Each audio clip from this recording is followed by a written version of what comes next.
In this matter, my colleagues Lamont, Siwendo, and I have prepared a written judgment. I will read some portions, selected portions from the typed judgment, which I will then hand down. The applicant is called Organisasie vir Godsdienste Onderrig en Demokrasie. It is a voluntary association which assists its members and children in public schools when those schools infringe the learners' constitutional rights. The first 6 respondents are public schools as envisaged in the South African Schools Act 84 of 1996, 3 of them primary schools and 3 secondary schools. 4 of the schools are in the Gauteng province and 2 in the Western Cape. The 7th respondent is the Minister of Education in the National Government. The 8th respondent, the Minister of Justice and Correctional Services. And the 9th respondent, the National Association of School Governing Bodies. 5 parties were admitted as friends of the court, being the Council for the Advancement of the South African Constitution, Cause for Justice, the South African Council for the Protection and Promotion of Religious Rights and Freedoms, AfriForum and Solidarity. The 7th respondent, the Minister of Education, was joined as a third party by the schools for declarations of invalidity of certain portions of the National Policy on Religion and Education. She abided the judgment of the court in respect of the central dispute between the applicant and the schools and limited her interest in the proceedings to opposing the declaration of unconstitutionality sought in respect of the national religion policy. The 8th respondent, the Minister of Justice and Correctional Services, made no submissions. The relief claimed in the amended notice of motion falls into 2 sets of prayers. Prayer 1 and its subparagraphs are for declarations, and Prayer 2 and its subparagraphs are for 71 final interdicts. Prayer 1 sets out 6 main declarations and ends by incorporating all 71 interdicts listed in Prayer 2 against the respondent schools as part of the Prayer 1 declarations. The declarations are sought not only against the 6 respondent schools, but against any public school as defined in terms of the South African Schools Act 84 of 1996. The 6 main declarations seek to have declared as a breach of the national religion policy and as unconstitutional a range of defined propositions, including promoting only one religion in favor of others, associating itself with any particular religion, requiring of a learner to disclose to the school adherence to any particular religion, and permitting religious observances during school programs on the basis that the learner may elect to opt out. The declarations that incorporate by reference the 71 interdicts listed in Prayer 2 mirror image against any public school the set of prayers for interdictory relief sought in Prayer 2 against only the 6 schools here joined. To this extent, then, there is overlap. An aggregate of 71 interdicts are sought against the 6 schools, but each one of these interdicts is sought in the form of declarations against all public schools, including also the 6 respondent schools. The interdictory relief is to restrain the 6 respondent schools, each from partaking of an identified set of the 71 instances of circumscribed conduct with a religious theme, some of which are identified with a Christian faith.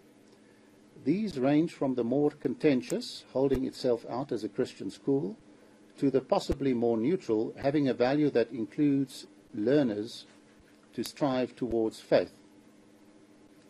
In between are interdicts against endorsing the school as having a Christian character, recording that its school badge represents the Holy Trinity, recording as part of its mission statement that we believe, having religious instruction and singing, handing out Bibles, opening the school day with scripture and explicit prayer dedicated to a particular God, referring to any deity in a school song, having a value that includes learners to strive towards faith, working with learners to understand and self-discover in what relationship they stood with Jesus, teaching creationism, and having children draw pictures depicting Bible stories.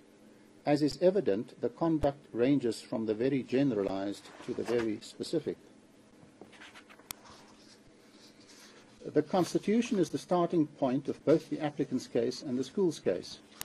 Both main protagonists refer to the preamble, the applicant stressing the equality of all, and the schools stressing the concluding portion with its multiple references to God. Section 15 of the Constitution, conferring freedom of religion, belief and opinion, was the centerpiece of the debate, and it is useful to quote both Section 15(1) and 15(2) here. Quote 15, freedom of religion, belief and opinion. 1. Everyone has the right to freedom of conscience, religion, thought, belief and opinion. 2.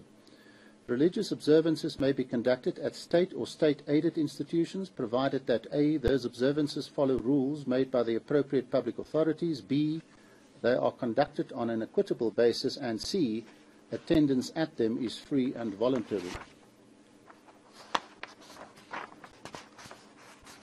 In our judgment, we quoted from the judgment in the Constitutional Court in the My Vote Counts NPC v. Speaker of the National Assembly and others case, in particular at paragraphs 46, 52 and 53. Quote, subsidiarity denotes a hierarchical ordering of institutions, of norms, of principles, or of remedies, and signifies that the central institution or higher norm should be invoked only where the more local institution or concrete norm or detailed principle or remedy does not avail. The Constitution is primary, but its influence is mostly indirect. It is perceived through its effects on the legislation and the common law, to which one must look first. These considerations yield the norm that a litigant cannot directly invoke the Constitution to extract a right he or she seeks to enforce without first relying on or attacking the constitutionality of legislation enacted to give effect to that right. Legislation dealing with religious observances at public schools has been enacted. The legislation concerned includes both national and provincial legislation and, of course, also the rules, whether in the form of mission statements or religious policies made by school governing bodies under Section 20(1) of the Schools Act, and in terms of the enabling provisions of the various provincial acts. And since the applicant's case involves no attack on any of these forms of legislation as being inconsistent with the Constitution, it is necessary to consider the originating source and the reach of these laws to see whether they were intended to give effect to the protection and enjoyment of Section 15 rights at public schools. The conclusion on this part of the judgment is that there exists in this country a body of laws dealing with religious matters, including religious observances at schools, starting with Section 15 of the Constitution as its pinnacle, and thence devolving down through national legislation to provincial legislation and ultimately to a patchwork of laws at individual school level, increasing in specificity of focus and application as the reach descends. We return below to the consequences of this conclusion for the applicant's case. We have concluded then that in principle these are matters for regulation at grassroots SGB level, and that the principle of subsidiarity requires that in this case a constitutional attack must be founded on the level of that regulation and not directly on the Constitution itself. The school's policies did not form part of the applicant's founding affidavits, but of the school's answering affidavits. No cause of action was formulated on such regulation, and consequently no analysis of the policies was done. No particular clause or paragraph in them was lifted out for scrutiny. This is not just a technical point. Consider the myriad of detailed instances of conduct that the applicant attacks in its amended notice of motion, and consider concomitantly the myriad of detailed arrangements covered by the school's religious policies. A court is not capable of fishing through those policies to discern whether any of the conduct complained of is actually covered by those policies, nor is it appropriate to do so. Our system of civil procedure is adversarial for good reason, so that opposing positions can properly be taken and evolved, thereby better assisting a court in arriving at an appropriate conclusion. We remain concerned nonetheless about the first issue, that of single faith branding, or perhaps less secularly put, that of holding out that a public school endorses one particular religion to the exclusion of others. This issue is pertinently raised in those terms in the very first two declarations sought by the applicant. In considering this question, something more needs to be said about diversity, particularly in the context of public schools. Public schools are juristic entities and organs of state. The Constitution recognizes that the society within which public schools function is diverse. The relevant portion of the preamble to the Constitution has been referred to above, but is quoted again here. Quote, "We the people of South Africa believe that South Africa belongs to all who live in it, united in our diversity," end of quote. The need to celebrate this diversity has been emphasized in our judgments. The concept of the unity of our nation from this diversity is well known and has often been recognized. The Schools Act provides for a uniform system for the organization, governance and funding of schools. It records in the preamble that the achievement of democracy in South Africa has consigned to history the past system of education which was based on racial inequality and segregation. It states that the country requires a new national system for schools which will address past injustices in education provision, provide an education of progressively high quality for all learners. Returning then to the question posed at the outset of this section, namely whether a public school may hold out that it has adopted one religion to the exclusion of others, we suggest the answer is no, for these reasons. First, feeder communities continually evolve and must be encouraged to evolve, given an unnatural residential demographic configuration that has resulted from historic laws that were racially skewed. Second, take the case of the minority religion or non-religion affiliated learner who, driven by economic and other circumstances to have no choice in the matter, attends a school that has adopted an ethos based on a religion not only other than her own, but exclusionary of her own.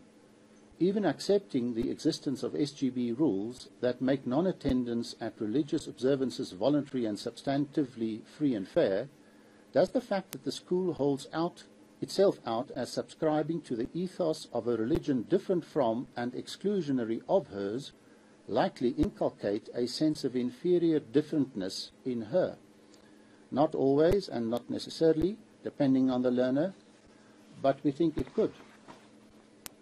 Third, accepting as one must that the SGB rules must provide equitably for all faiths, given present and evolving future demographics, would the adoption of a single faith brand that excludes others not misrepresent the legally required position that all faiths, that learners of all faiths are or should be welcome?